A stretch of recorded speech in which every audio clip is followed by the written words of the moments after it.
Connoisseurs of Hip Hop and another series of the Head-to-Head interview series. I'm joined by one of the absolute legends, one of my favourite people in the UK hip hop scene, doing amazing things, and it's such a privilege and an honour to finally get an opportunity to sit down officially with the great man himself, the one and only Blade. How you doing, sir? Thank you for those kind words, man. It means a lot. Appreciate you being here. I'd like to return that as well and say, like, you know what, like, we've known each other for a while. And when I say a while, it's a good number of years. And I've always seen you pushing the scene forward. And, you know, I respect you fully for what you've been doing and trying to do over the years. And, you know, not just as the person pushing the scene forward, but also the artist, the group. You know what I mean? So, yeah, wicked, man. Thank you for having me. It's the passion, man. You know, that's what I guess what we have in common. Yeah. You know, we want to see the art form thrive and progress, and you know, do amazing things for generations to come. Yeah. You know, so so the way we kick off these interviews, man. The first question I always ask is, Blade, how did you find your way into hip hop? Where did it all begin for you? You know, when we were young, there was a certain type of music that was always kind of in the charts. And I guess that's always been the scenario, isn't it? Like, there's a certain type of music that gets pushed. So when the record companies and everything find what sells and what works, that's what they're pushing into the medium. Although, if you really look deep, as you know, when you're 10 years old, you're not going to look deep. But when you're 15, you might start looking a bit deeper and going, oh, there's other things that exist. However, hip-hop came to our attention, and at the time, everyone else was kind of like listening to your Durans and your Whams and whatever else and some other stuff before. Yeah, I didn't have a problem with all of that, you know, because I didn't understand music the way I understand music now. But when hip hop came along, when rapping came along, because remember we were in a time when rap was there before we even knew the word hip hop existed. Right. We didn't know that. Maybe they did in America, but we didn't. We just saw it as some guys are rap talking, as Chris the Glove Taylor said in a recent interview. But when we heard hip hop, when we heard guys rapping, we were blown away. Like, whoa, what is this? Yeah. And it was a completely different vibe, you know. And we felt that music, even though the other music was enjoyable to listen to and gravitate to and do whatever you're doing to, hip hop spoke to us. It spoke to us in a way that none of the other music spoke to us. It wasn't just listening now. It was like, I think we're on our way to find our voice here. Yeah. Do you get what I mean? And that's what made me gravitate to rap in the beginning. And then obviously when Malcolm McLaren came along and like we started hearing the word hip hop and everything, and all of a sudden it's like a whole culture. Right. Like everything was immersed into one full thing, you know, the beatboxing, the rhyming, the graffiti, the, you know, the DJing, the b-boying, everything was all one. Yeah. We were all together, and we all spoke that language together. Right. So that's what I gravitated to. Oh, amazing, man. So, so I guess what element would you say kind of like, I guess, you know, captivated you first? Would it be like the MCing or the breaking or DJing? So when I heard the rappers, yeah, I memorized all the lyrics, and I would recite the lyrics. At this point, I didn't even know that I could sit down and write my lyrics. I thought you had to be some kind of like person that was literally sat there and God touched you on the head and said, you're gonna rap now. Do you know what I mean? You don't. It's a bit naive, you know, it's a bit naive and everything, but that's how you kind of feel like, oh, them guys are on telly, they must be special. Yeah. Yeah.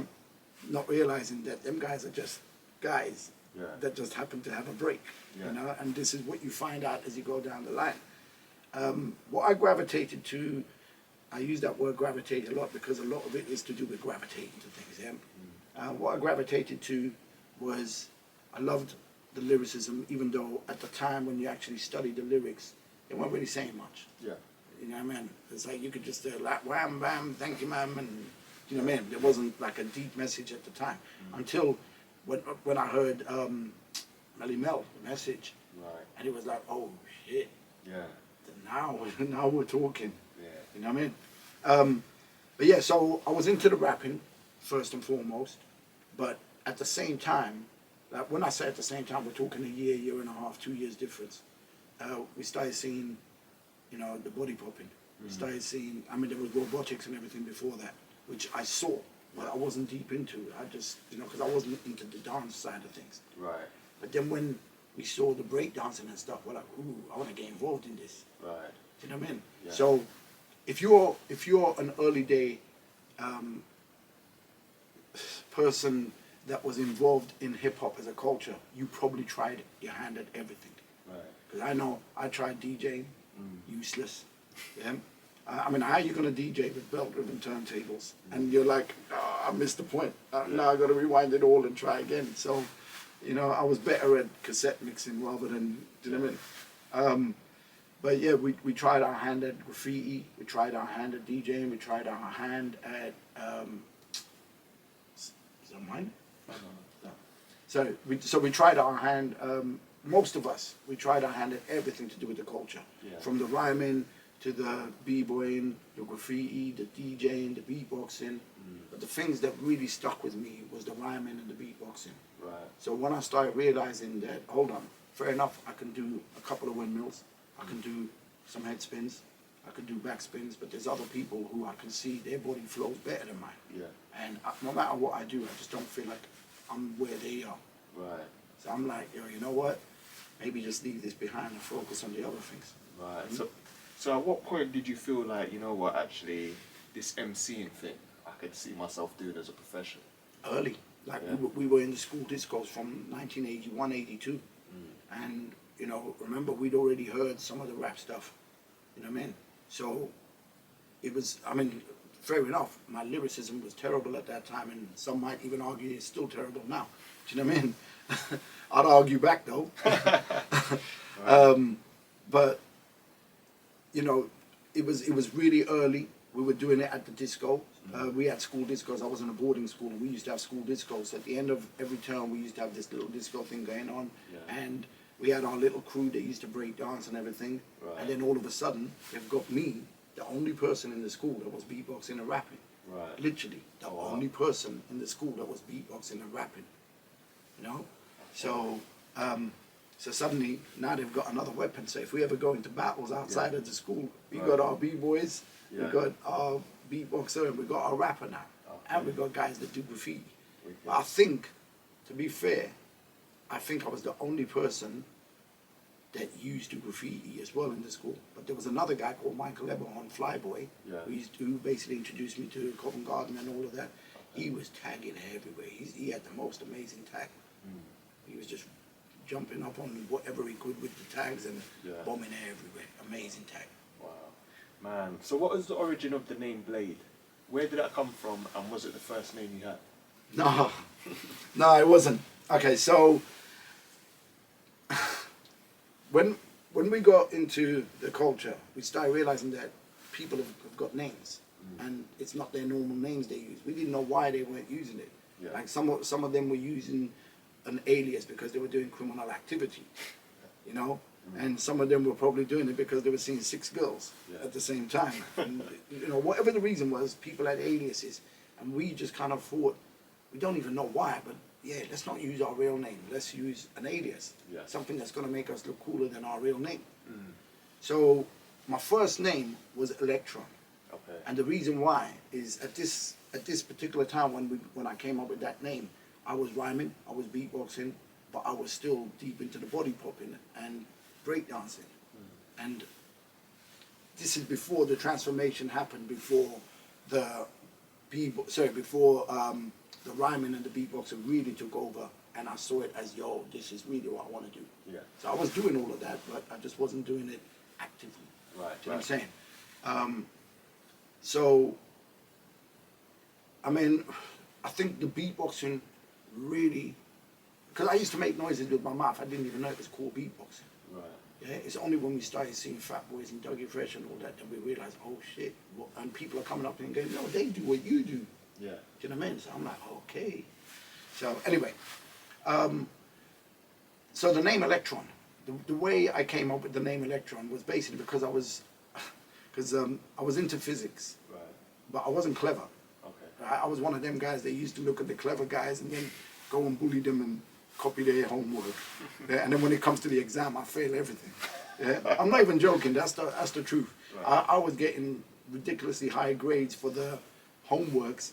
But when it comes to the exam, I've completely flopped because I didn't have the, and I was too stupid to clock on to, right, yo, you got to do the exams and they ain't going to be sitting next to you and you can't bully them. Anyway, so I was really into physics. I liked knowing about all these, the effects of what a Bunsen burner does to burn something and elements and watching them fuse together and all kinds of things. So I was into all of that, but not in a way where I wanted to be a scientist or anything like that.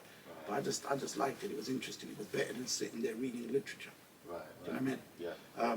You know, so electron, it came about because I was looking in the back of my physics book, and I was looking through and thinking, right, body, it's a body popping, like, you know, this.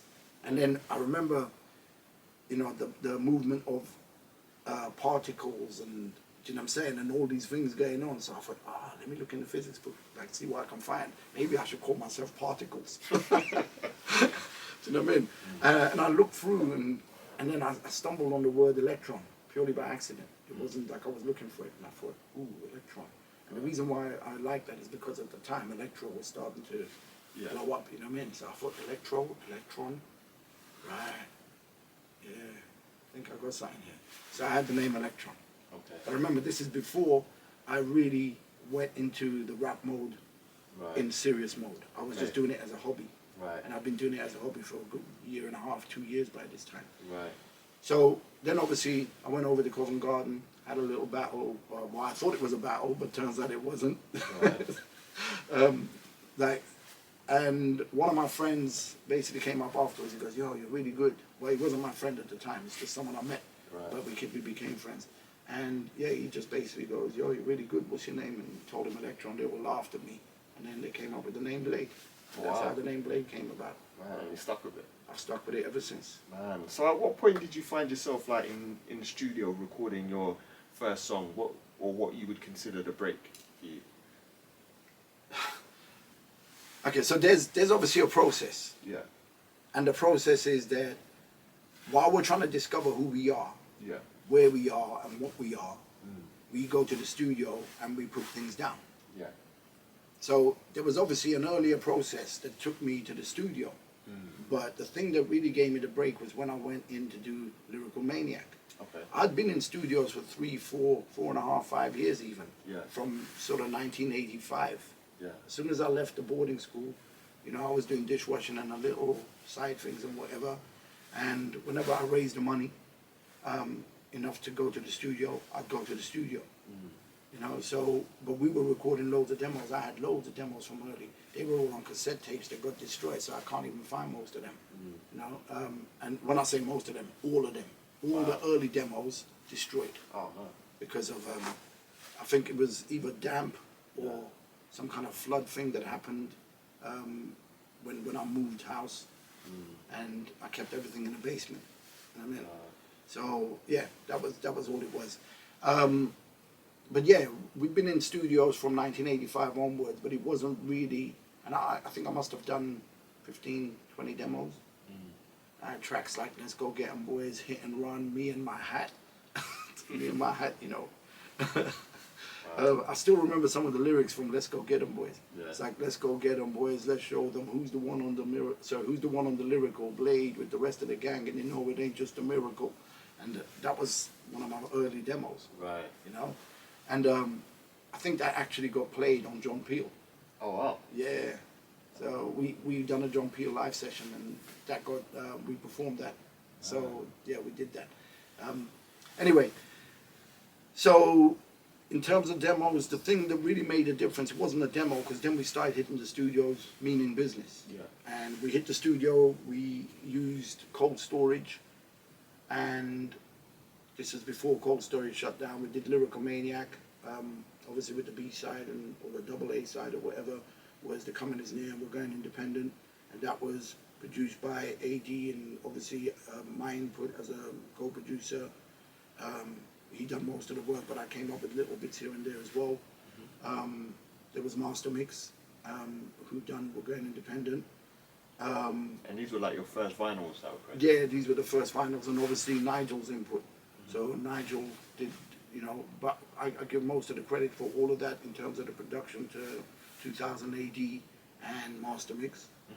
You know, but anyone who knows what it's like in the studio, we don't just leave everything to one person. We all have an input. Right. Do you know what I'm saying? That's how we work.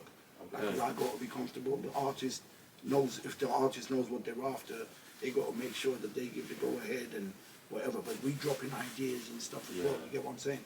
And Nigel put in ideas. Right. Do you know what I'm saying? Everyone that was there basically put in ideas. Okay. You know, I mean, Renegade came in, did the scratching and all that kind of stuff, and that was pretty much his role in that, which was cool. You know, but it was Lyrical Maniac, the first demo that I feel really made the impact that it needed to. It wasn't, like I said, it wasn't a demo. We're now going to the studio with a purpose. Right. The days of the demoing is over. Okay. You can do demos at home. Right. You can do demos on a 4-track in the park. Yeah. Okay. Cool, man. So let's talk about your the live experience. What was it like for you, I guess, performing on stages around the UK and starting to perform overseas as well? It was amazing. Like, if you're, the way I see it is, if you're a true artist, then, like, the live experience is way better than the studio experience. Right. Do you know what I'm saying? Like, because that's where everything comes to life. You know, so as much as I love the studio, it can be a bit draining sometimes. Yeah. Whereas you've done everything, you've rehearsed everything, you know your lyrics, blah, blah, blah. You get on stage, you're not sitting through a 12-hour studio session trying to figure out if things are working out or not. You know they're working out, now you just got to go and perform it and convince everyone else. Right. Yeah? Oh. So that's basically, for me, the live experience, that was the ultimate, like, if there was no live experience, I would have got bored with studio work very early on. But having the live experience gave me purpose and a reason to carry on going to the studios and to want to get my own equipment. Don't get it twisted, I'm not saying I didn't enjoy the studio work, I loved it. But without reaching that end goal of being able to perform that to the audience that is buying your records and using that as another means to build on your audience, I just feel like there'd be a void. Right, okay. So your first, I guess, real mainstream exposure was on an album called The Unknown. And so tell me how that project came about and how you first met up with Mark B. Okay, so the project came about because Mark had been pursuing me for a good number of years, probably 8.5, 9 years, from when we met early on. And he was constantly like trying to get me to do tracks with him. But I always said to him that I wasn't really feeling his production, which is why I kind of like, but I like Mark. Yeah, I like the fact that he was driven, he knew what he wanted, but I just felt like what he was doing production-wise wasn't really for me. Right. Yeah, and I told him that. So what happened is things have started changing. So I'm already doing. I've already done productions on my own, and I know what direction I'm going. I know what kind of loops to work with, and I have a good idea of what I want to represent myself as. So as an artist, you sit back sometimes and you go, right, how do I want to show myself? Right. So it's like Instagram now, where people don't put like things that make them look bad. They try and always show the polished side. Whereas I'm more like, I don't care. I'll show you the unpolished side. You know what I mean? Like, this is me. Take it or leave it. So with Mark, he had booked me for a show in Kingston in a pub. Right. And this was, I think, 91, maybe 92. And I got to the show, jumped up on stage when it was my turn to jump up on stage, and the crowd erupted. It just went nuts. Next thing, the landlord comes running up, switches everything off. He's turned the electrics off. Right. Yeah, not from the stage. He's turned the electrics off, and he's come and made a point of saying, like, too much noise. Right. Like, we got houses next door and whatever, and I guess they've never had that kind of noise. Yeah. So he switched the electrics off. He did warn us a couple of times that, yo, keep it down kind of thing, or at least once anyway. But you ain't gonna control a crowd. People are all hyped up about, you know, they bought my earlier records, now they're here, I've got a new release, and they're all here, and they wanna hear it. So this is what I'm saying about the live shows. You don't get those experiences in the studio. Right. You get what I'm saying? So I'm on stage, crowd goes nuts, landlord turns the electrics off, I don't get to do the show. Mark pulled me to the side and he goes, "You didn't do the show, I can't really pay you." I'm like, "Bro, that's not my fault, the show didn't happen. Yeah. We're here, I've got DJ and guys driving and whatever, I need to pay them." Mm. Do you know what I mean? Yeah. So he paid, and I just said, "Look, book me again, I'll do it for half the price and we'll do the show, but find somewhere where we can make some noise." Yeah. That never happened. But we kept in contact on a regular basis, and he was always sending me tracks, and I was just like, "Nah, bro, I ain't really feeling this. I ain't really feeling this." So then, like I said, things started changing. Now, I knew that I was good at picking the loops and stuff, but I knew that my beats were a bit too clustered. So I said to him, "Look, let's try something." But then I started spending a lot of time on the phone with him and showing him about picking loops. Right. And this started from early. This started from like 93, 94. So I'm showing him, and he was like, "No, I kind of like the, take a little sound and stab and play keyboards." And I said, "Bro, it just sounds like the soul's missing out of this." Right. Like, for me personally, like, I come from a certain place, and what you're putting together doesn't define my place. Okay. Yeah, it's like we're living in two different worlds. Right. Your production is not really gelling with the things that I want to do. Right. So at what point did it click? And you got to It the first clicked. single. Okay, so it clicked. It wasn't the first single. For me, I didn't like the first single. I'll say openly, I didn't like Hitmen for Hire. The reason why I've spent a good few years showing him how to loop things up and showing him about, look, don't be scared to use loops. Because I remember at some point he was like, "Oh, Bismarck, he got done and we might end up going to..." I'm like, "Fuck all of that, man. Who's gonna like come for us when we ain't selling any records? Let's just focus on making good music." Yeah. Do you know what I'm saying?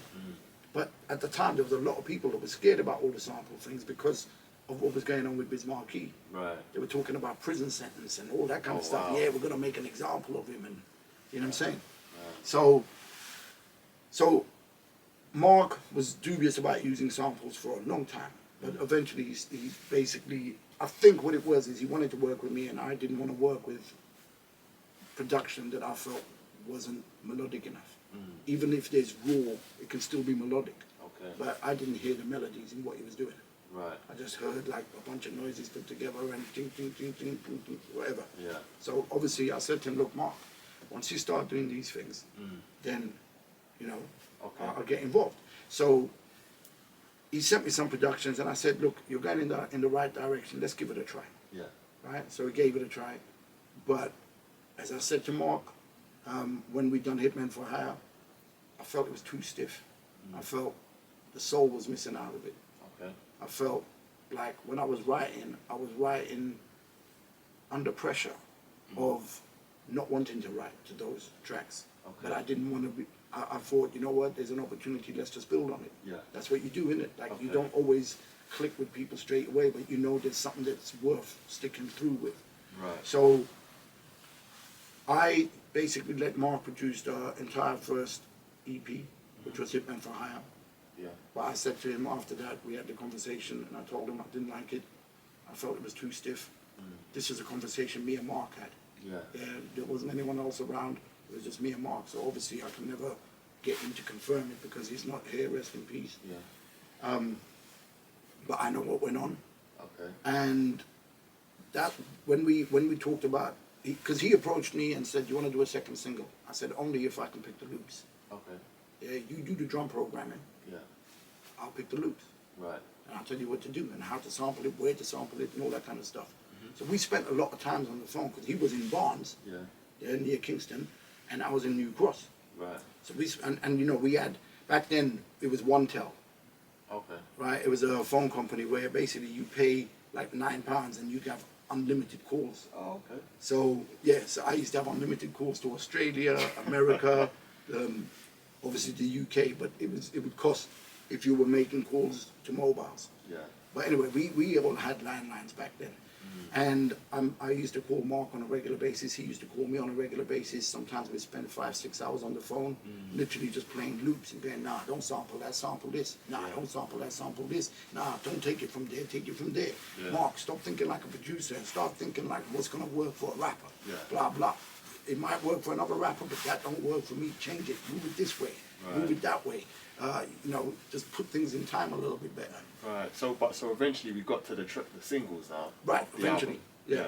So the first thing that I basically picked the loops on, and he done the drum programming.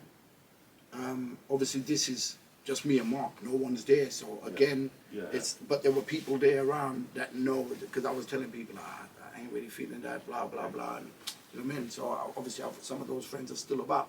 You know what I mean? Not everyone's dead yet. Right.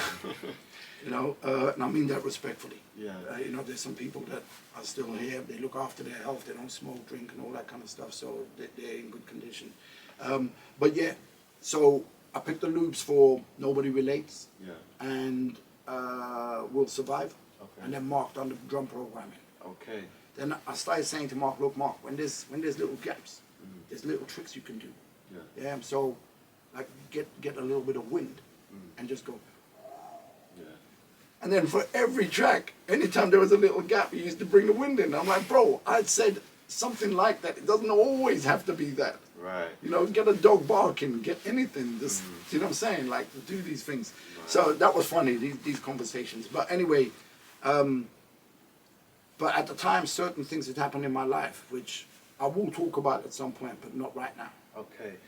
So obviously the main singles from that album was it You Don't See the Signs and The Unknown. Yeah. So especially The Unknown, man, that beat to me is like iconic. I love that instrumental as well, man, and the track. You know. So tell me about, obviously those are the songs that hit the mainstream, hit the radio and that. What was that experience, obviously, from being like an underground artist to like one of the first like commercially viable, played on Radio 1 and that? What was that experience like for you? It was a great experience, but when I just said now that there was things that happened that I don't want to talk about yet. Yeah, because I'm waiting for the right person to come along for me to talk to. I'm not saying you're not the right person, but I've got something planned. Okay, yeah? Cool. And when that happens and it all gels, I'm going to talk about everything. Right. And I'm also going to expose my family, and I don't even care. Like, for the things that you lot done, I'm going to talk about it. I'm going to make sure everyone knows. Right. You know what I'm saying? Okay. Yeah, and I'm not talking about my family now, my son and my wife and all that. I'm talking about my family back in Iran. You lot are a bunch of conniving pieces of shit, and I'm going to talk about all of you lot. Right, yeah. Okay. But so, I mean, in relation to just the music at the moment, right, that experience of just being out there in the public eye, you know, what it meant for the scene at the time, you know, it was, like I said, it was a great time, you know, for just the whole general hip hop scene. Like everybody seemed like they were popping at the time. You know, did you feel like a nice camaraderie between you and other rappers in the scene? No, I didn't, bro. I mean, there were some people that, you know, we'd get embraced by, we'd embrace them and everything. But at the same time, as soon as your back's turned, you feel like people backstabbing you. You know, and it felt like there was a, you know, there was a certain vibe. And if I'm being honest, there was a lot of times I didn't feel like I belonged in places. Okay. You know, and if you notice what I did with my career, I kind of distanced myself a lot. Because I just felt like there was something going on that didn't involve everybody. I started, I mean, there was always a cliquey behavior, but when I say always, there wasn't always a cliquey behavior in the early days. Right. Because everyone kind of like supported each other, embraced, and we'd all see each other at the shows and it'd all be whatever. But then I think what happened is there became a transition where there was more artists than there were fans. Yeah. And suddenly every artist is thinking that they're better than the next artist and whatever, and then they're in with their clique and that clique and that clique. And I felt that destroyed everything. Right. That's for me personally, I felt that destroyed everything. Now, that's not to say that everybody was like that, because there was a lot of people that, first of all, like, you can't fault any of the groups like your Kalashnikov or your Task Force or your Skinny Man, you know what I'm saying, all these people, because they were amazing, they were dope. They still are, right? But there was other people that basically were lower level, much lower level. Right. But somehow they felt like they were bigger than others, and there was blocking going on amongst the little cliquey behavior that was going on. Right. And, you know, the more you go to shows, the more you start seeing this. But then it kind of filtered its way into the bigger names as well in some places. Not all of them, but in some places. And I hate speaking about this because I feel like we were onto something. Yeah. We were really onto something.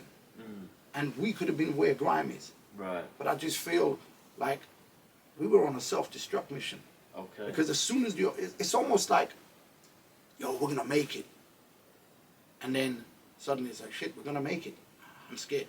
Do you get what I'm saying? Right. Whereas, you know, you get into the music. Like, there's so many people that I know that make music. And as soon as you say to them that, yo, what are you going to do if this blows up? Oh, I don't want it to blow up. Yeah. And you feel like, so what are you doing this for then?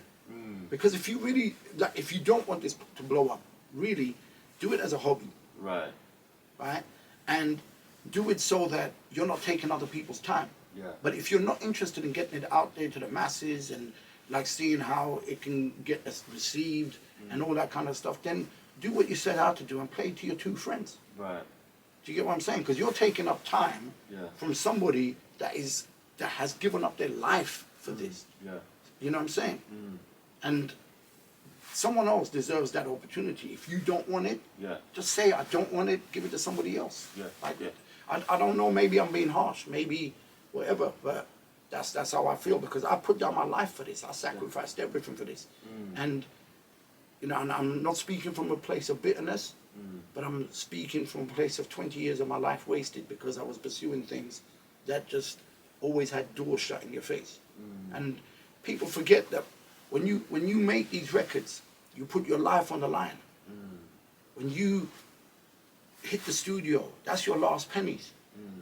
When you're in the studio, you're living on bread and hummus. Yeah. Because you ain't got nothing else. Do you know what I'm saying? Yeah. And there's a depth to everything that goes on. Yeah. So what I'm saying is I know a lot of artists that are basically just content with doing this as a hobby. Yeah. So keep it a hobby, innit? Right. No, that's a good point, man.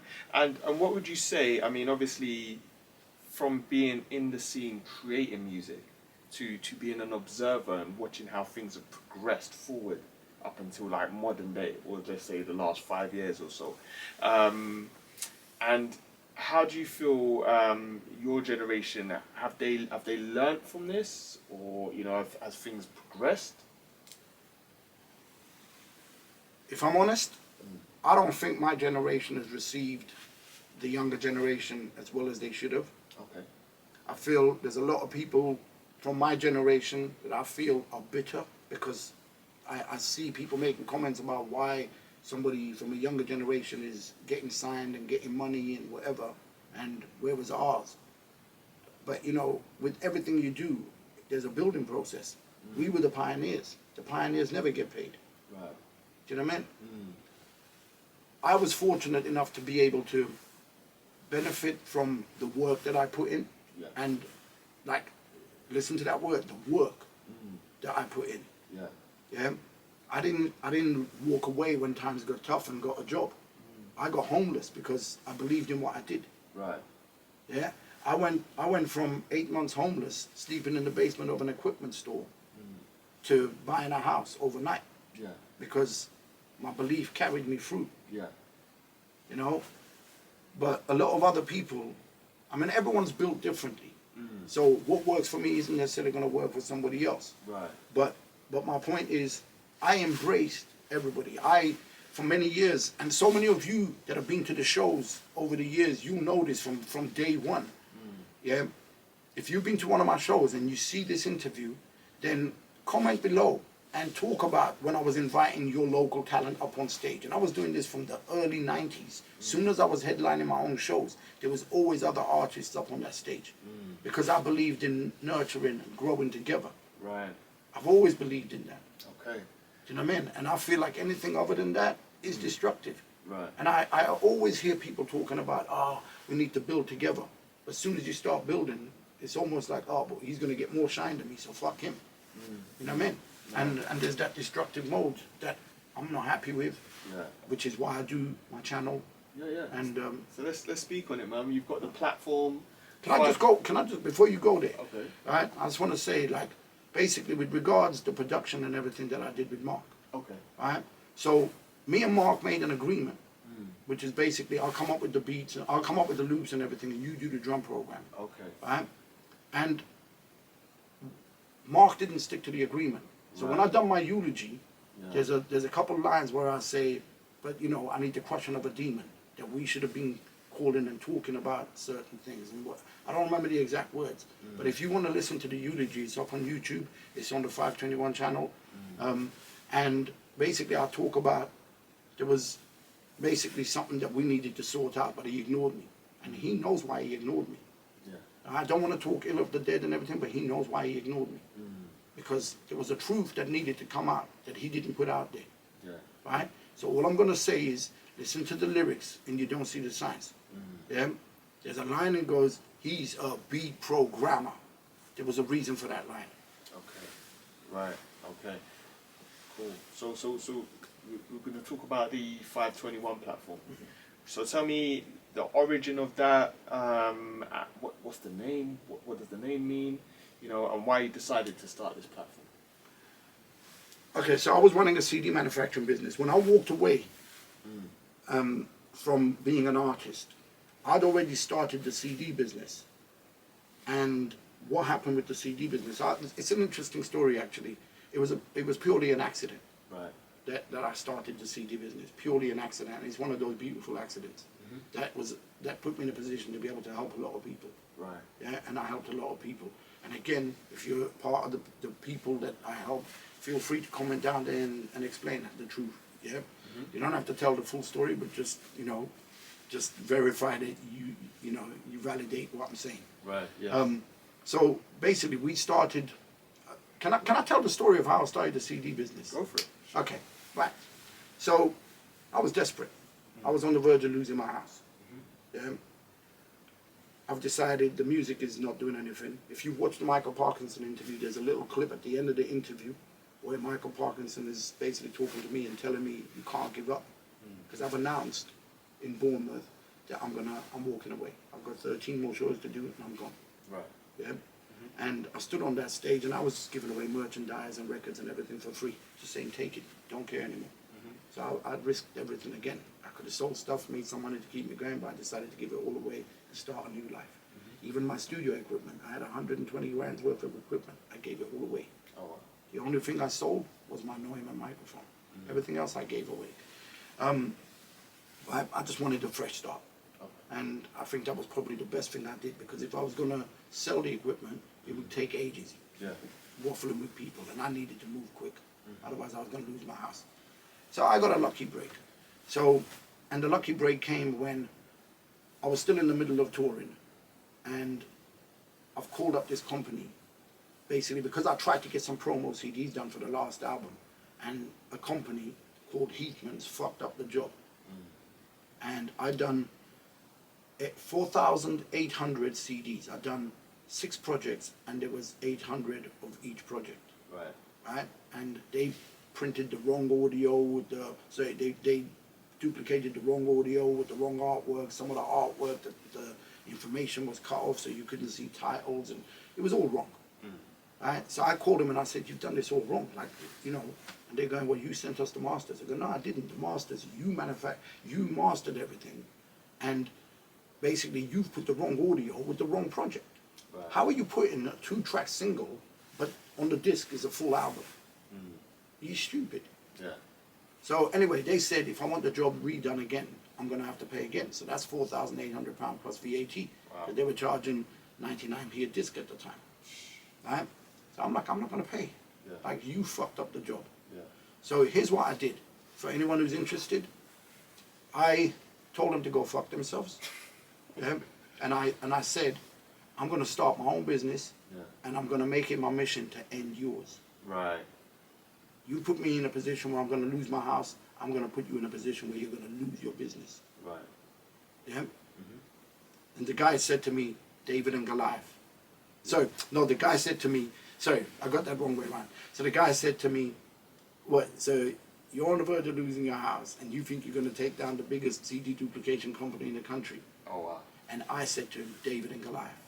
And I put the phone down. Right. Right? I said, I'll give you 3 years. Yeah? Then I called up a company, and I looked around for the CD duplicating machines. But before I did that, the reason why I looked for the CD, I was naive then with the whole business.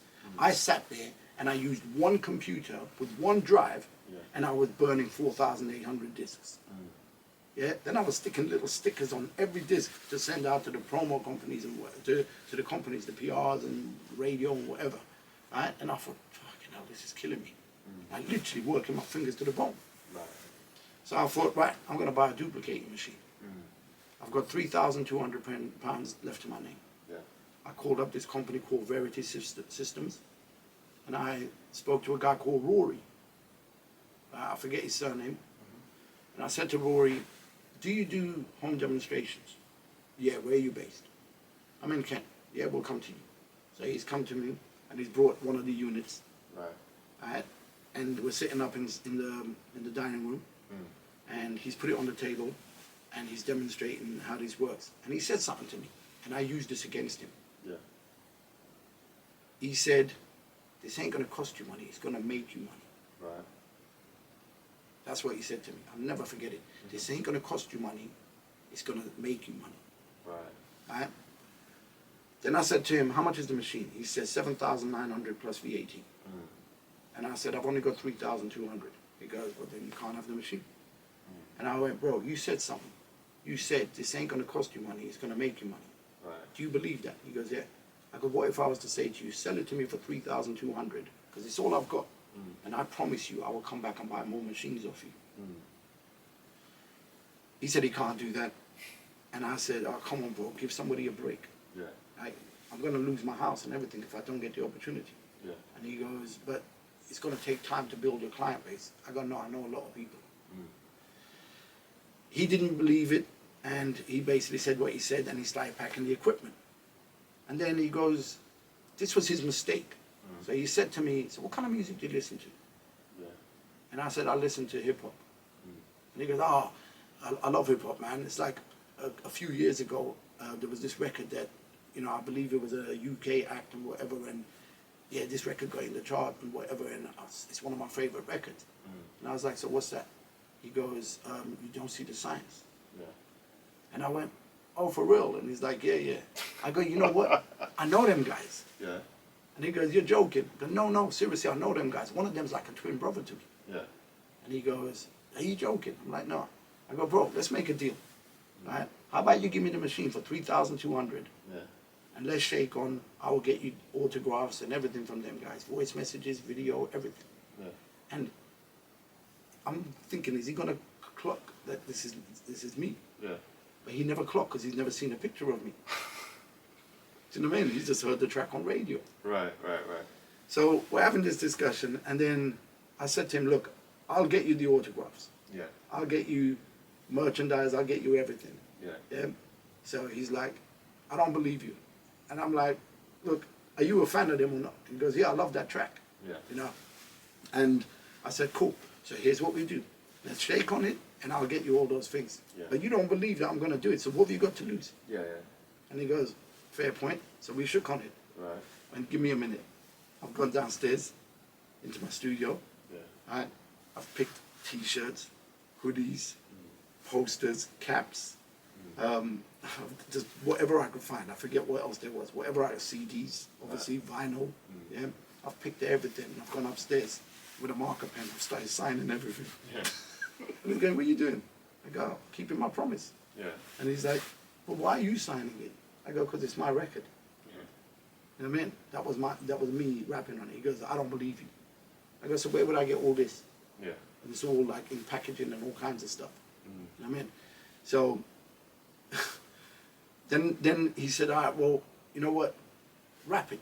Yeah. Let me hear you. Right. So I stood there and I'm like, let's be realistic. You ain't artistic, it's simplistic, whipping off songs. You know what I mean? Yeah. I'm doing whatever the verse and the chorus is. And he's like, fuck me, it's you. Yeah. I can hear the voice now. Yeah. I couldn't hear it, but it didn't register. Yeah. And he goes, I'm fucked, aren't I? And I went, no, not really, because I'm going to keep my promise to you.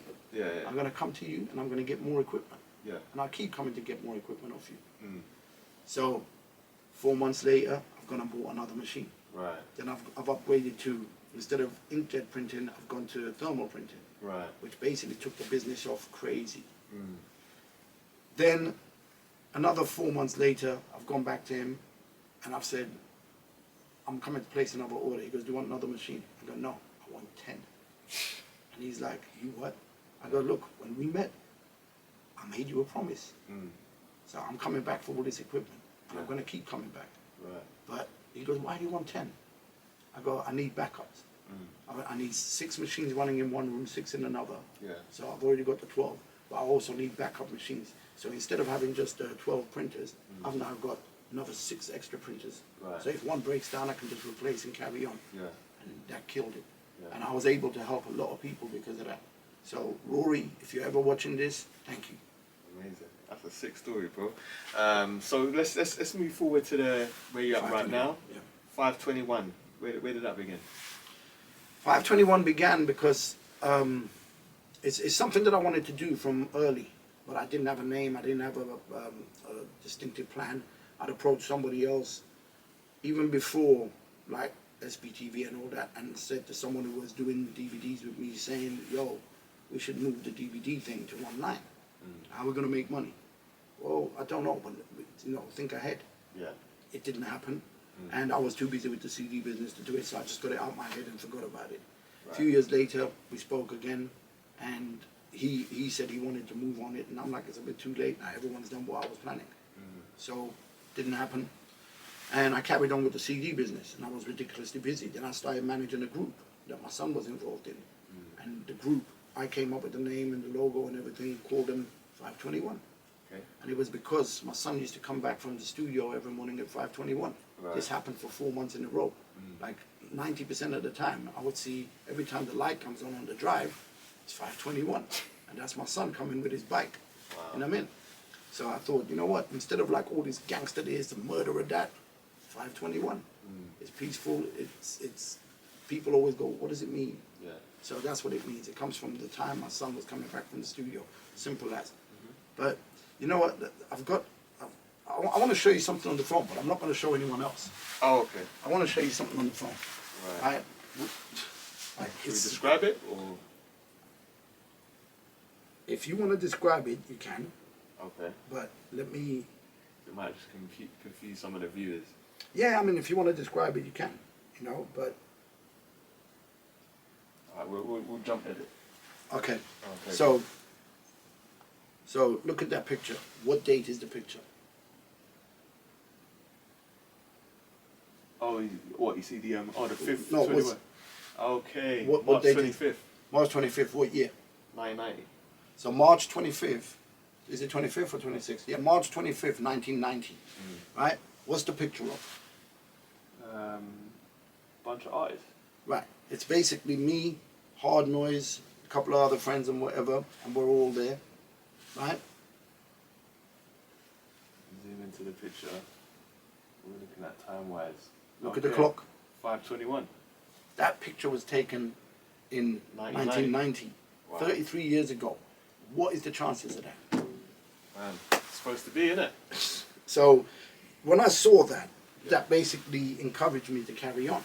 Yeah. Do you know what I mean? Because I was like, yo, it's like, I didn't know that. Sort of science. I didn't know that until I came up with the group name, and it was a year and a half later, and I'm like, oh shit. So anyway, so that's that.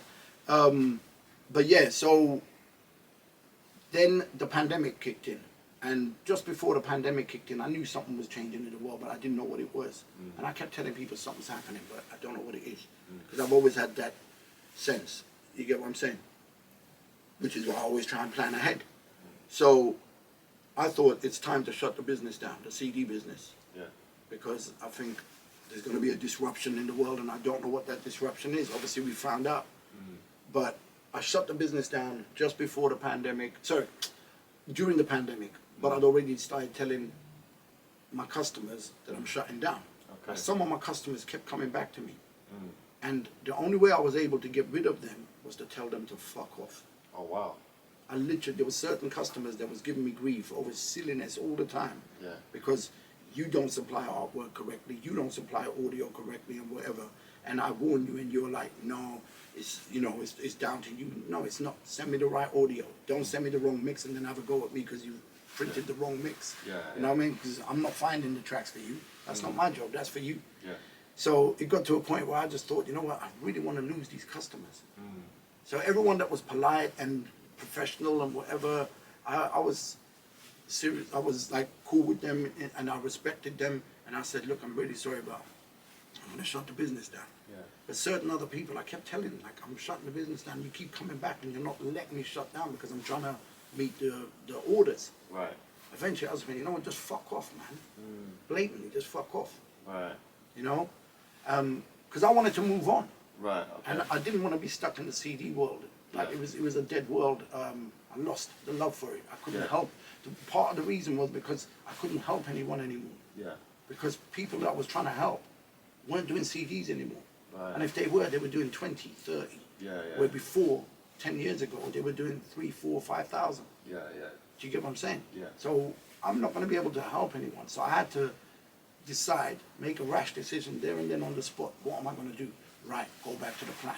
Yeah. And the plan was to start the channel Okay. and to help artists that don't get a look in. Right. However, you know, I've spent almost 3 years doing all of that, but I still see the destructive behavior where people don't really push themselves. Right.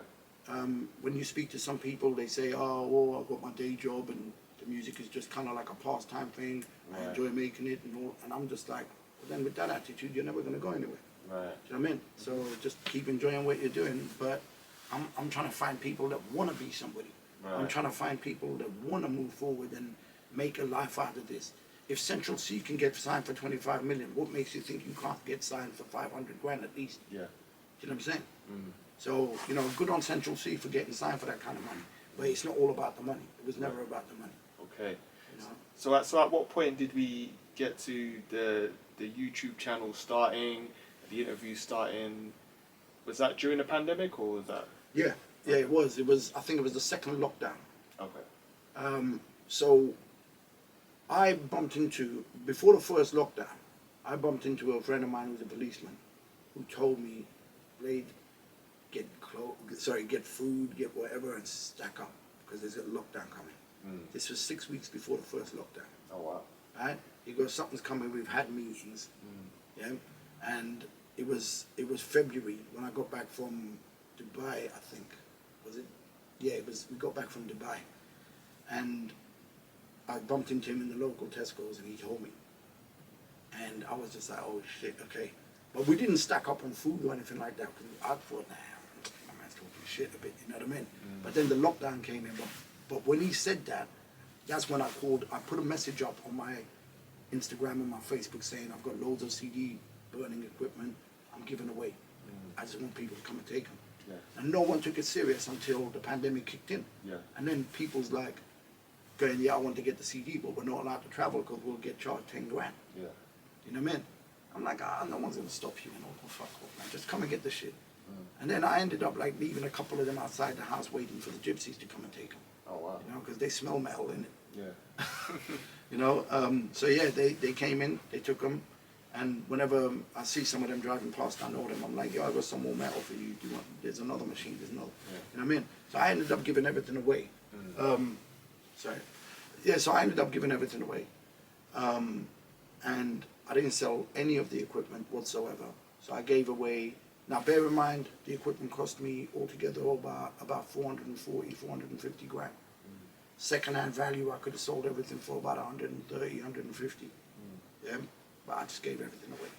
Okay. I just, again, remember when I said about the recording Yeah. studio, I gave everything. I needed to move on. Right. However, it was a lot easier to get into, you know, making money and sustaining yourself and keeping yourself going through the CD manufacturing business. Like most people make their money back in the first couple of years. Right. I made my money back in 5 weeks. Right. Right. Yeah, and the first ever job I did, can I talk about that for the CD business? Sorry, man. Okay. because I was in Germany, and I get a call, and it was Disorder, Yeah. and Disorder wants to put in an order for 500 CDs or 480 CDs, and there was another guy at the same time that was talking about putting an order in, but he came in just a couple of days after Disorder. But anyway, I'm in Germany. Right. Disorder saying he needs the CDs by this time, so I begged the guy in Germany to basically change my flight, yeah, and I'll pay whatever else and whatever. And I've come back because I'm trying to build my reputation, and I can't just be like, yo, I can't do it because I'm not out of the country, because that's going to be me potentially losing a customer. Yeah. So I've jumped on the flight. I've come back home, I've done the CDs, I've sent them the same. I've basically left them outside. I've told the courier company I'm going to leave it behind the car. Yeah. Leave, you know, a couple of boxes or one box and whatever, left it behind the car, and I went back to Germany and I did my show. Right. Yeah. So that's how dedicated I was. I jumped on a flight, Yeah. came back overnight, and caught the flight again the next day, Right. to get back to the show, like in the evening. That's You know. And the first ever order was 480 CDs, and it was for Boombox. So this order placed the first ever order. Nice. And he spread the word. He told people, yeah, go to Blade and whatever. So, Pete, thanks a lot for that, bro. I appreciate it. Wicked. Man, so let's like I said, the videos, first one kicked off in the second lockdown. Yep. And like, it was almost like an explosion, man, where the growth happened. So explain how that came about. Yeah, so basically, my mission was to grow a channel that was going to support artists and just basically support artists that nobody else really wanted to give opportunities to. Because it's hard. I've been there. I know what it's like. You've got to build your reputation. Yeah. But now I'm this far in, I kind of understand why, which I can talk about. Okay. But yeah, it was just, I reached out to a lot of people that I knew and I said, you got any videos? I don't care if they're old. Yeah, I don't care if they're 20 years old, just send me the videos. You know, so people started sending me the videos. While that went on, we'd done the first 10 interviews, and we made sure that we had a backlog of interviews so we could put an interview up every week. Yeah, and in the early days, we were doing the interviews only for half an hour, 20 minutes. You know, we were doing longer interviews, but cutting them down. Right. Whereas now, I feel like it's more important to talk longer format, for me personally. Yeah, so I think you get more of a story. But yeah, I just went all out. I made it my mission statement to just basically put videos out and just let everyone know that I'm here and I'm supporting. That's amazing, man. You know? Yeah, and the brand is looking amazing. But simultaneously, and I'm going to tell a story. Go on. Since we're telling a story. No, that'd be brilliant. Right, so I was one of your customers during the CD time, and we used to talk. I used to come out to your house, and you know, long drive for me because I'm in North London. But I remember you telling me you was about to go back on stage to do your first performance, and I believe it was Boom Bap Festival. Yeah. And based on circumstances, I happened to be backstage on the stage whilst you was on stage doing that. And I've seen the video footage and I can see you. Yeah. So I was like, but it's interesting to me because even though I've done so many interviews, I still look at myself sometimes as a fan. You know, that 16-year-old But so kid, do I, bro. you know, that used to sit in my bed, listen to the radio shows, record them on cassette tape, fall asleep, and then listen to them on the way to school. And like looking at all these artists and DJs as like superheroes. And then being in a position now where I can pick up the phone and speak to you, speak to Twang, have a friendship with Ty, you know, to me it blows my mind sometimes. You know, and to be in a position where, to be at such a landmark moment for yourself as well, and see that journey, man, and where it's progressing to shortly, which we'll get into as well. You know, for me personally, I thought that was amazing. Yeah, bro. I mean, obviously, like you said, we had the conversations while we were doing the CDs. You were coming and getting them and everything. So you saw the transition from one thing to another. But you also knew about the transition from the artist to the CD guy. Yeah. Then from the CD guy to the channel guy. You know, and my journey has always been music. Yeah. You know, so when I saw you, obviously I saw the whole crew, I believe, was there. Archer was there. Yeah. Was Dre there? Yeah. Okay. Yeah. Yeah. So everyone was there. And I remember we had the conversation next to the cars as well. Do you remember? We had the conversation next to the cars and everything. And I told you then, bro, whenever like I see you, I get a sense of comfort. Right. Because I know that there's another person pushing. Do you know what I'm saying? At the time, you were just an artist, but I started seeing, you know, to me, you were just an artist that I was doing CDs for. Right. But then I started seeing you doing the other things, and I'm like, imagine if we had 100 of me and 100 of you. Yeah. Bro, we would have such a, like, intensive scene. Right. Do you know what I'm saying? That's true. That's very true, man. We would. And this is the reason why I'm saying that like, sometimes, like, for all of you people that watch the channel and think everything is hunky-dory, understand it's not. Like, we work hard. and we get very little to no reward for what we do. Right. And it's not about like we're bitter or we're twisted, because I've seen your interviews, hardly gets any views as well. Do you know what I mean? But the work ethic is crazy, right? Now, if everyone was to support each other like we're supposed to, like we're supposed to, right? Then people would grow, everything would grow, and those who deserve the opportunities will get the opportunities. But right now, it's like, I feel like there's something coming again. I feel like there's a scene building. Yeah. But I think there needs to be a line drawn between bringing your friends to something and bringing people that should be on something. Right. Do you know what I'm saying? Yes. Because I remember when Cliff Richard was in Wimbledon, and they done a quick interview with him, and he done a little verse. He was singing, and he done like a 2-bar verse or something. Okay. Just like a quick rap, and he said anybody can rap. Yeah. And I thought, you prick, how are you gonna say that? And I realized you're right. Anybody can rap, but not everybody can do what we do. We MC. Yeah.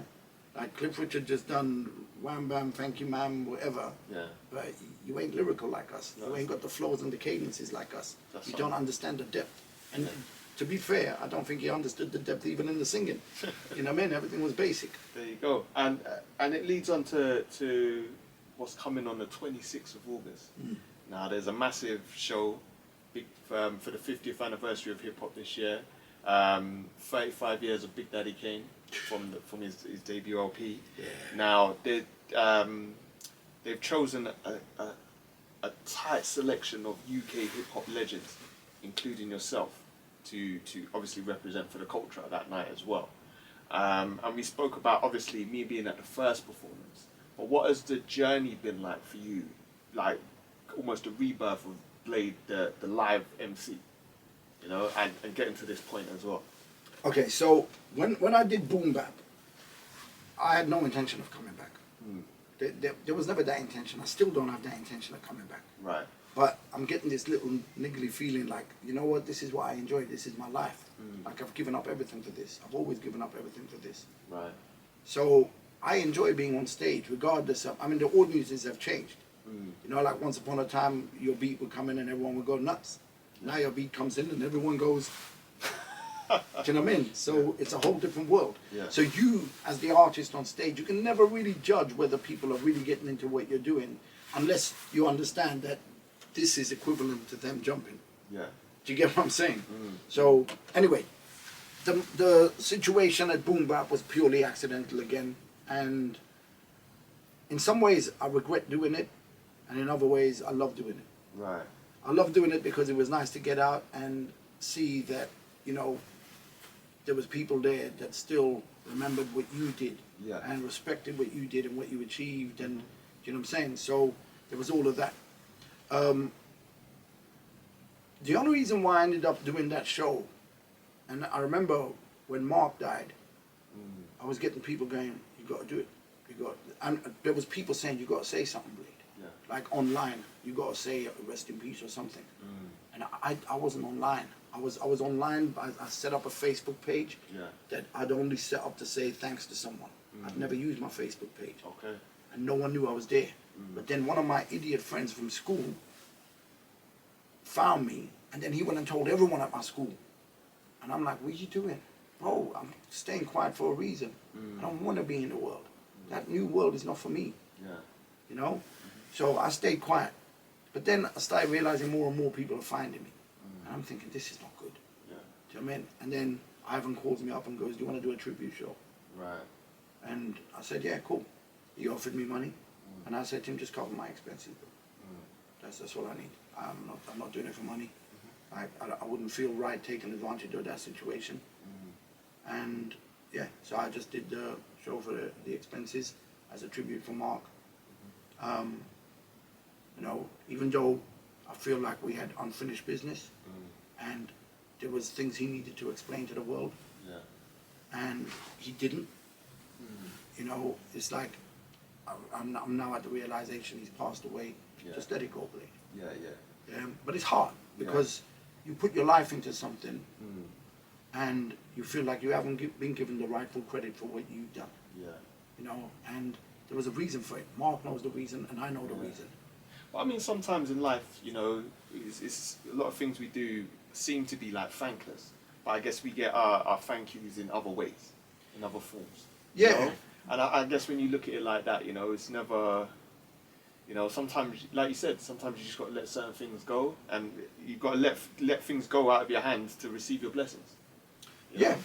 yeah. I mean, I agree with that, but at the same time, when you've done a piece of work, and everyone's acknowledging you for that, but not acknowledging you for the stuff that you've done in the earlier years, Right. and they're kind of like, the number of people that come and go, oh, I've been a fan since the unknown. Yeah.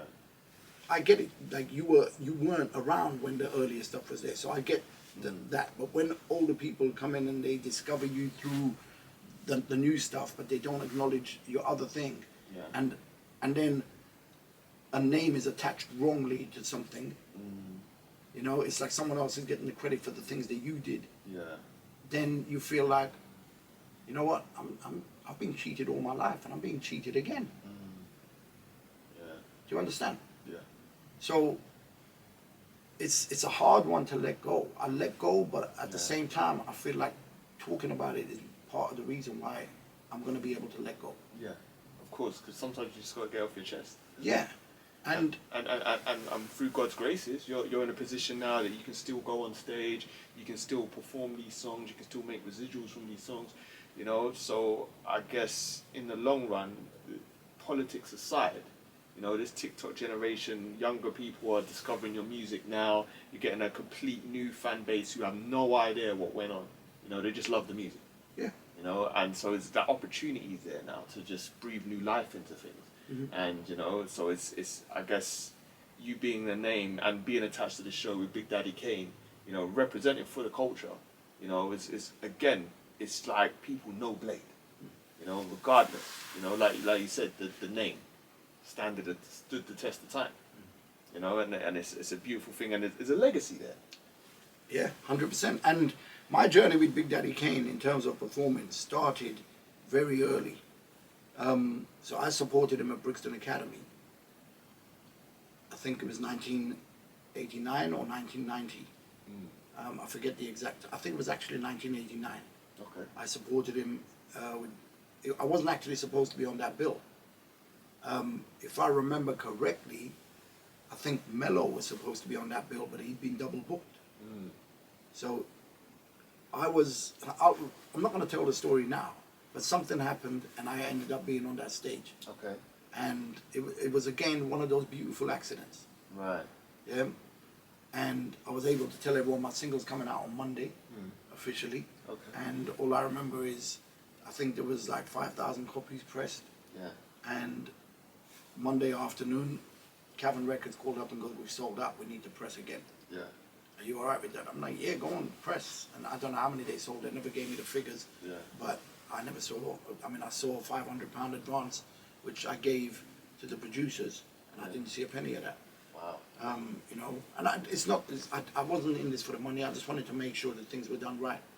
And, you know, but I feel like there was money made from that as well, that we never saw. I would have liked to have given everyone else more, but I couldn't. All I had was 500 I was given. So, You know, just the industry all over, isn't it's it? the industry all over, man. So you're on the show with Mello, Yeah. you know, and so what should people come to expect when they come and see Blade live at the show? That'd be giving things away though, isn't it? It's like, we've got to keep some secrets. Right. But where I said, like, I've done a couple of shows with Big Daddy Kane. We've done one in 2000 as well at Custard Factory in Birmingham. Okay. So, you know what I mean? So this is like me revisiting twice over. Nice. You know, I'm a massive Big Daddy Kane fan. Like back when his first album dropped, I knew all the lyrics. You know what I'm saying? And yeah, we learned a lot from the likes of Big Daddy Kane. But yeah, I mean, in terms of, and obviously Master Race as well. Like, I'm a massive fan of Master Race. For me, it's a hard one between him and KRS-One. Who is the most consistent rapper? But I give it to Master Race. Okay. I love what KRS does and everything, obviously. But for me, Master Race, I feel, is one of those unsung heroes. He's obviously, for those who know, he's very highly respected and rated. But there's a lot of people that don't know, Yeah. and they should know. Right. He's the most consistent rapper ever.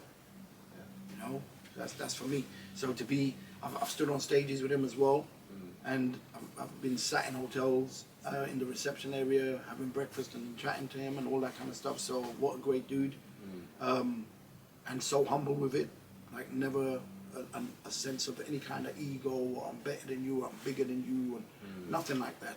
So to be sharing the stage with those guys, and as well as that, obviously Hijack, MC Mello, you got Guilty Simpson, you got Elzai, you got Fat Cat, you got Onyx, obviously you got 279, Mr. Thing, Shorty Blitz. Shorty Blitz is on there as well, isn't he? Yeah. Yeah, Shorty's on there. Yeah, so yeah, it's going to be a big night, man. I'm looking forward to it. It's one of those where, I mean, I think there's a lot of history on that. Yeah. On that stage, there's a lot of history. That's true. That's very true, man. So the way we close our interviews, we always ask a question, man. You know, and this is one where people go back in the future, maybe look at it. You know, what would you say the legacy of Blade, the artist, is? Yeah. I'm that guy that basically did a Frank Sinatra and said, I did it my way. I did it my way. And if my wife is watching this, then that needs to be on my gravestone. Or if you're going to cremate me, then just, I don't know, burn it in the fire with me or something. But that needs to be, you know, that needs to be on my gravestone, really. I did it my way. My legacy is all about, like, believing in yourself. It's basically being able to take absolutely nothing and then come back and show numerous releases and numerous efforts and performances up on stage and numerous opportunities to talk to so many different people and guide them and show them, hopefully, to how to avoid the mistakes you made.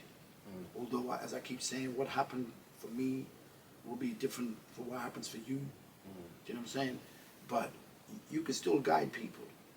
You can still, you know, show people the way. You can kind of advise them on things that, because let's be real, like there's a lot of people in the hip hop world, and particularly in the underground hip hop world, that don't really understand the business. They just make music and they think that's all it takes.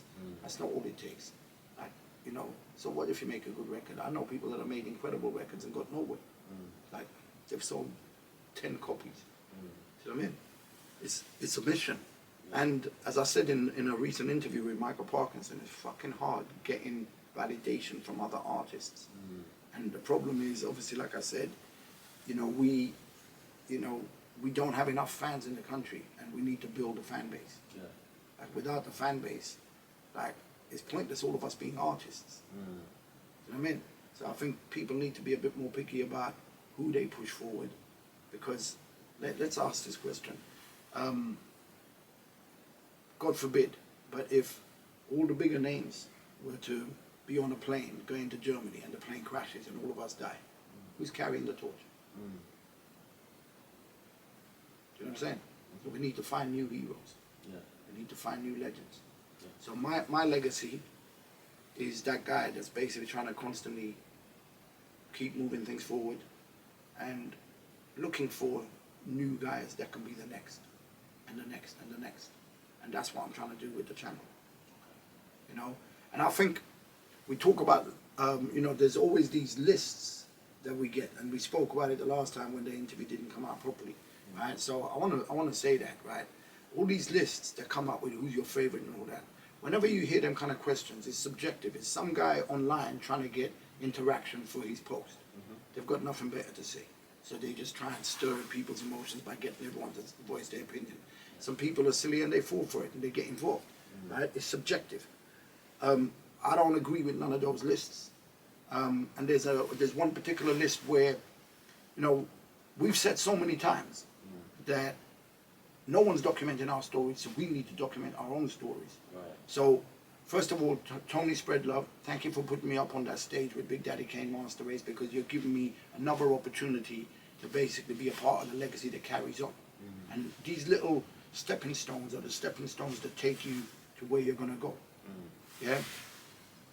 I promised myself on the way up here that I was going to speak honestly. And I feel I've done that. I feel more of us need to do that. And I feel like there's a lot of issues that people keep talking about fixing but never gets fixed because all people do is talk. Yeah. Yeah. And when I address things, I'm seen as the negative guy because I'm addressing these things. Ah, Blade's paranoid. Ah, Blade's he's negative. Ah, whatever. So that's why none of you have a career in what you're doing. So I'm saying we can achieve so much, but we need to face the facts. Yeah. We need to face the truth about what needs to change.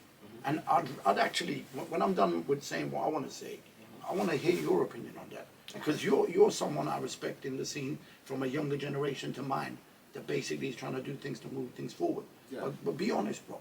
Tell me what you see. Yeah? But I will come to that. Okay. Yeah? But what I want to say is, with these lists, there's one particular list that grated on me. Right? And it's got nothing to do with bitterness, ego, or anything. But I think Red Bull put out something saying 25 most influential rappers in the UK. Right? Now, some people are going to see it as me being egotistical and stuff. But I would like you lot to walk down the street with me, or come to the shows, or go anywhere, and then see the number of people that come up to me and tell me I influenced them, but my name's not on that list. So this ain't about me, it's about the lists not being correct. So if you're going to document things correctly. Right? So let me give you a little bit of a clue. Right? So obviously, like I said, 25 most influential rappers in the country. Bro, even you've told me I influenced you. Yeah? I get it from other rappers. Yeah. I get it from fans. I get it from people from different perspectives.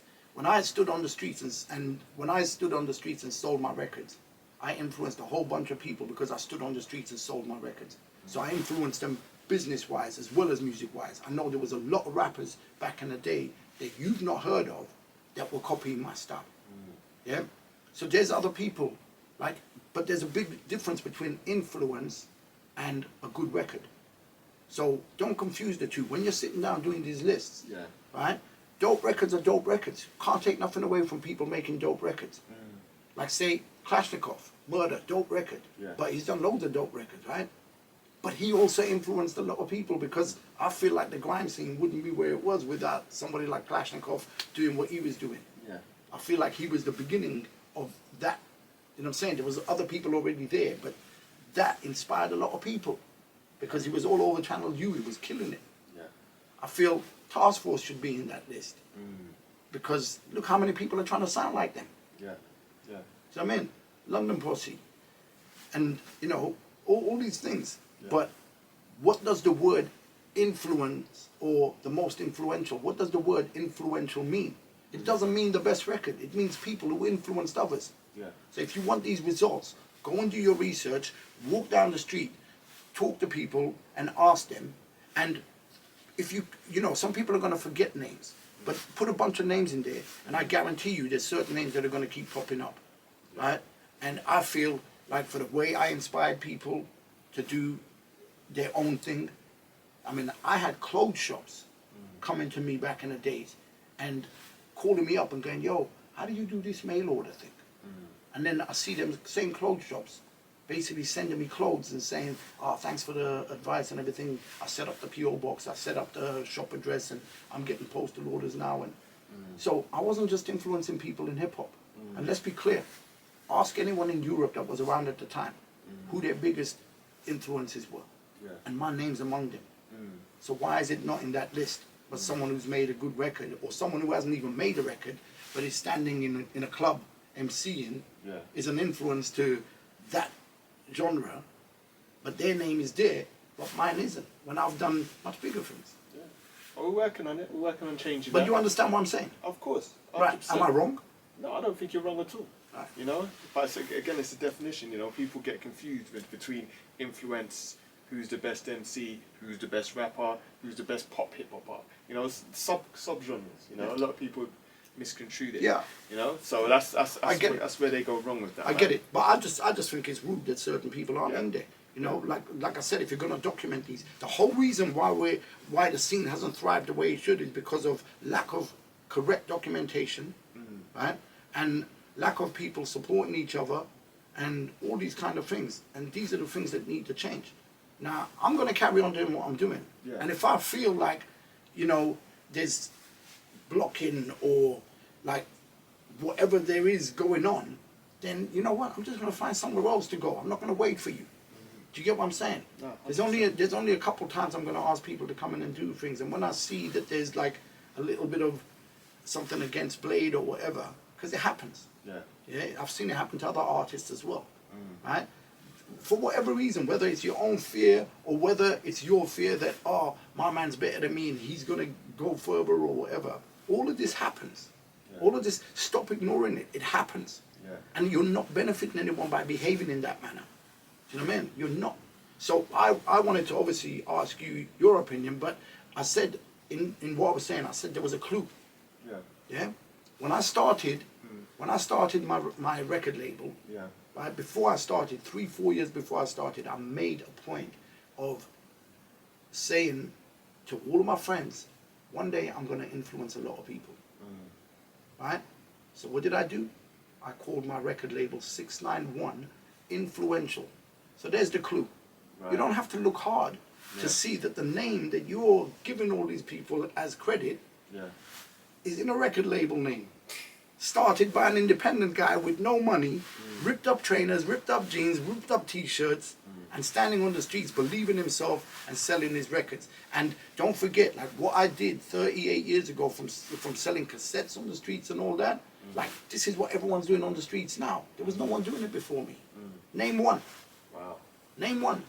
Can you? No, can't even think. Right. So how can you say I ain't influenced no one? Because that influence, if you go all the way to the people that are standing on the street selling CDs, even now, and you ask them who their influence is, somewhere along the line, it's going to come back to Blade. Do you understand? No. That's how deep I'm talking. You know what I mean? But I want to know your opinion, bro. Listen, I'm going to leave him on a cliffhanger. I know we're coming, at some point we're going to switch roles. We're going to end up on your channel at some point. You know what? Yeah, we need to do that. We're going to do it again, man. Yeah. We're going to do it again. Yeah. Bro, I appreciate you so much, man. Definitely an honor to have this opportunity to sit down and pick your brain and, you know, go through your history, and, you know, it's really like inspirational. You know? Thank you, man. And I hope you guys watching this will get some of that energy, man, through the screen. You know, it's beautiful, man. I want to thank Blade for coming through. It's been another edition of the Head to Head series, man, and we'll be back next week with another exclusive interview. Till then, peace. Peace.